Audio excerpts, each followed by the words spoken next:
Salut tout le monde. Alors aujourd'hui, quel est ton plus gros défaut à cheval? Ce qui t'empêche d'avancer, ce qui te dérange le plus, c'est la question que je vous avais posée en story sur Instagram et vous avez été nombreux à me répondre. Je vous en remercie. Donc du coup, on va prendre vos réponses et on va répondre à vos questions une par une. Enfin, une par une. Une par une. Genre... Voilà, il y en a une, voilà, c'est fixité main-jambe et l'autre qui répond, oula, c'est très dangereux ce que je fais, qui me répond juste main. Bon voilà, c'est la même question. Donc on va répondre aux questions qui ont été les plus récurrentes. Question. Une personne m'a dit qu'elle avait peur à cheval. Alors, avoir peur à cheval, c'est normal, surtout si on a multiplié de mauvaises expériences à cheval. Donc je vous conseille de faire l'inverse, du coup, de multiplier les bonnes expériences, aussi courtes soient-elles, même si c'est que du pas, même si c'est juste 10 minutes, voilà. Multipliez les bonnes expériences et vraiment, faites-vous plaisir. On m'a aussi beaucoup parlé des mains, de la fixité au niveau des mains, sur le fait que vous trouviez que vous tiriez trop ou que vous aviez au contraire pas les doigts assez écrasés.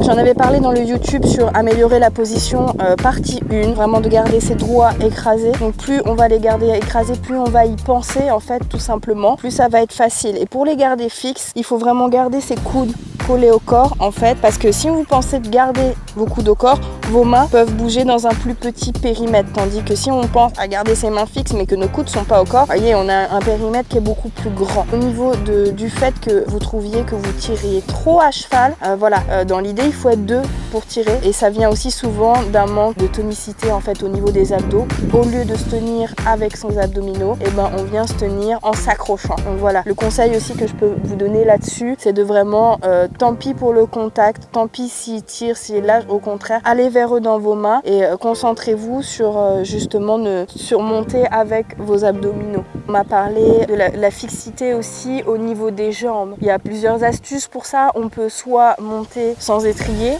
et là du coup on va venir s'étirer. On peut monter un petit peu en début de séance en suspension pour justement venir tirer sur ses jambes, et il y a aussi pas mal d'exercices qu'on peut retrouver à pied, à côté, justement avec en s'allongeant, comme avec la sangle avec son pied, pour retrouver la sensation où justement on vient tirer en fait sur son plancher d'étrier. Plus vous allez tirer sur vos jambes, plus vous allez vous descendre dans votre selle et plus vous allez avoir de la fixité en fait au niveau de votre bas de jambe.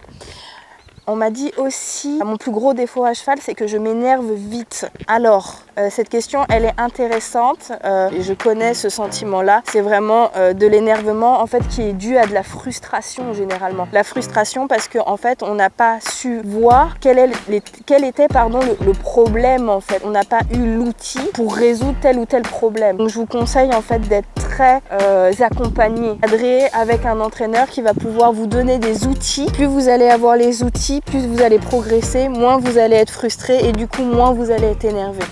Ça a du sens, Grande Jal?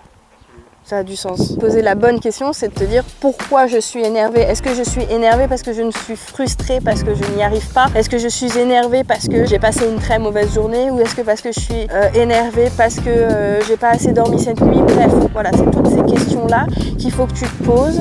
Tu te dises, bon bah voilà, si j'ai tendance à m'énerver, mais je sais que j'ai pas dormi et que déjà je suis énervée, bon bah peut-être qu'il faut plutôt faire une longe que de monter sur son cheval. Ou peut-être faire juste un pansage. Tu restes discipliné parce que tu viens t'occuper de ton cheval, mais voilà, tu vas pas te mettre non plus dans cette zone rouge qui est néfaste pour toi et pour ton cheval. Alors, il y a des gens qui m'ont dit, je crois que le défaut c'est moi. Ou ma position de merde. Et forcément, ces gens-là, c'est les gens que je fais monter. Arrêtez de me mettre des choses comme ça. Qu'est-ce que vous voulez que je vous dise? On m'avait parlé aussi du buste en fait qui part trop en avant quand on passe voûté comme ça. Et ça, c'est tout un travail de repositionnement, de venir ouvrir sa cage thoracique. Ça, à la maison, on peut faire justement 10 minutes où on s'assoit en tailleur et on vient s'ouvrir les épaules et redescendre ses épaules, et vraiment pour garder cette posture-là. Et plus vous allez être habitué à côté du cheval à garder cette posture-là, plus ça va être facile en mouvement avec le cheval de se tenir droit avec ses épaules. Une autre?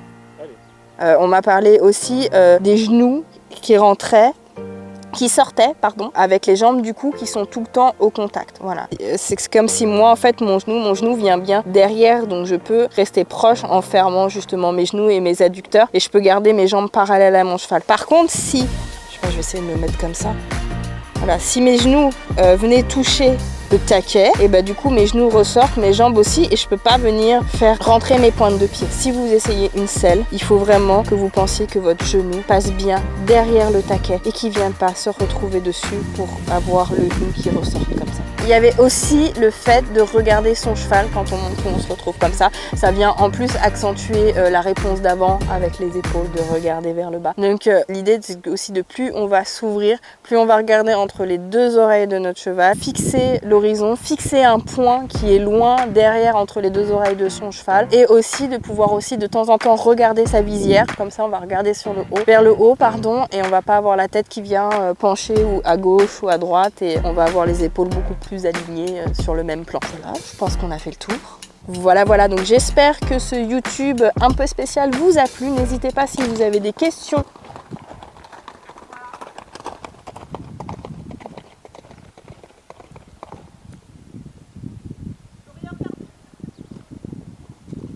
Je conclue donc avec Lipstick où on a beaucoup marché. J'espère que ça a répondu pas mal à vos questions. Et la semaine prochaine, on voit ensemble quel est le bon sentiment qu'on doit avoir au trot assis. Voilà. Salut, ciao, bye. Je sais plus ce que je dis déjà. Bye. Ça va pas, hein? Bah non. Et vous avez été assez nombreux à me répondre. Alors je vous en remercie.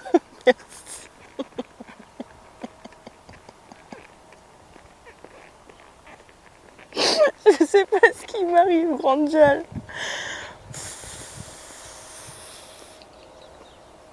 Et vous avez été super nombreux à me répondre. J'y arrive pas, je te jure.